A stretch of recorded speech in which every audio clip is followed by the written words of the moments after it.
Good evening, you lovely people. Tottenham Hotspur 1, Man United 0. That was the full-time score today at the Tottenham Hotspur Stadium. A much-needed 3 points for Ange Postecoglou's Spurs side. I don't think we were brilliant at all today. I thought both teams were pretty poor. Man United, their passing, their marking defensively was horrendous. But they were the team with the bigger and better chances. And despite how poor they were, how open they were in the midfield, if they buried those chances, that scoreline would have been completely different. But look, we take the 3 points and we move on. I'm not annoyed that we've won. I'm more than happy. I thought there were some really, really good individual performances out there. I thought Spence was absolutely fantastic yet again. That lad's been one of our best players, in all honesty, over the last few months. And I would go as far as to say our best defender this season. He's been brilliant. He really, really has, as I say, and it does make you think more and more. And I liked Antonio Conte, but why didn't Conte want that guy? Because out of position over the last few months, he's been phenomenal. Really, really good today. Just looks in control on the ball. Looks like he's got super glue on his boots at times when he's driving forward. It's so hard to take it off him. Linked things up really well, and very, very rarely got caught out defensively by Man United. So I thought Spence looked really, really good. James Maddison, I thought, was fantastic. Back in the team, got his goal, right place at the right time. Is it a tapping? Yes, but you got to be there to put it in the back of the onion bag, Man United had a similar one where Vicario parried it berserk because he was offside. Maddison was in the right position. He timed his run and he put it away. And I think he linked things up really, really well. Maddison's at his best when he gets himself involved in the game and he's allowed to roam about however he wants to, and he was doing that in that first half. Obviously he had to come off. I don't think it was tactical. I think it was more because he'd come back from injury, and I'm not going to slate Ange for that, because if we would have played him for the whole 90 minutes and he would have come off injured, I would have had a go just like I did with starting Mickey van der Ven and Romero when they weren't ready. So good to see Maddison back in the lineup. I really, really do think he's one of our most capable players.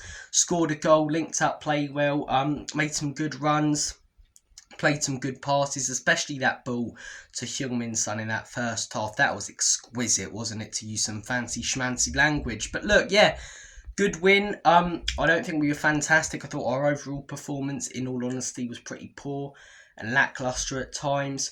But I thought Man United were terrible. I thought we looked more well-structured than they did today. I thought our passing was better. I thought we kept hold of the ball better, but I didn't think we created anywhere near as much as we should have going forward, considering how open they were. And for them, I think their passing was really poor. Their build-up play was pathetic. Defensively, they were all over the place. But they managed to create about 3 or 4 chances that they should have been putting in the back of the onion bag. Garnacho had a few, especially that one in the first half that he skies. Xerxes, that absolute tree trunk up top for them. That guy can't hit a barn door. He had a few chances that he should have done better with, especially that header in the second half. But at the end of the day, it's if, buts and maybes. They didn't finish those chances. We come away with 3 points. Does it mean a lot in the Premier League? No, it means that we won't get relegated. So, yippee, yay for that. But as I say, we're not going to get Europe, in my opinion, this season.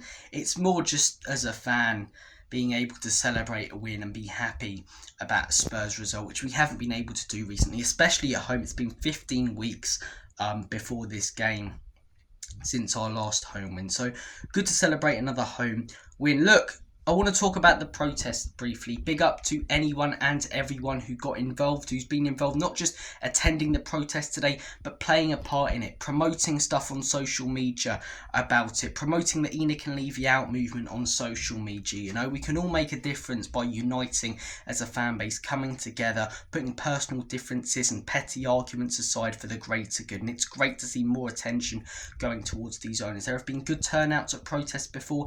This is the best one from what I've seen. Check out the video on the channel that I uploaded a while back. Really good turnout, great march to the stadium, brilliantly organised by Change for Tottenham. I'll give them that. I had my doubts earlier this week with a lot of what happened on the Tottenham away stream and the drama in the Spurs YouTube community, but it's all come together well today.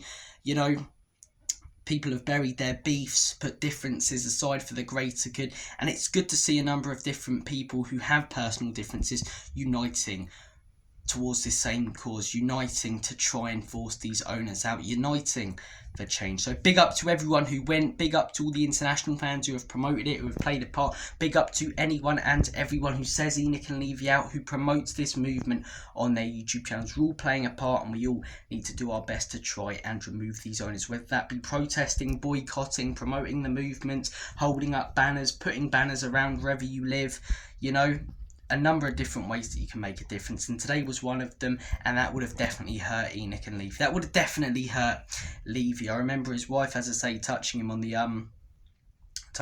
knee. You thought I was going to say something else there. Not in the stadium, touching him on the knee when we were 2-0 down to Manchester United a couple of seasons ago, and the fans were singing ENIC and Levy out. So if they're singing that in there and he's getting a little bit butthurt by that, I imagine he wouldn't have been best pleased with the turnout today. So keep it going. Smashing day today. Good win for Spurs. On the pitch, not the best performance, but we take the 3 points. And big up to everyone who attended or played a part in the protest. It ended up going absolutely fantastically. And yeah, big up to Jay from Change for Tottenham. Big up to Billy from Change for Tottenham. Everyone else involved in Change for Tottenham. The YouTube channels such as Tottenham on Tour, Tottenham Away, who've been promoting this movement for years. It's great to see, as I say, people uniting for a greater good, for a greater cause in getting these owners out and causing change at the football club. Take care, guys. You've been awesome. Have a smashing evening. And as always, Comedy Spurs, ENIC and Levy out.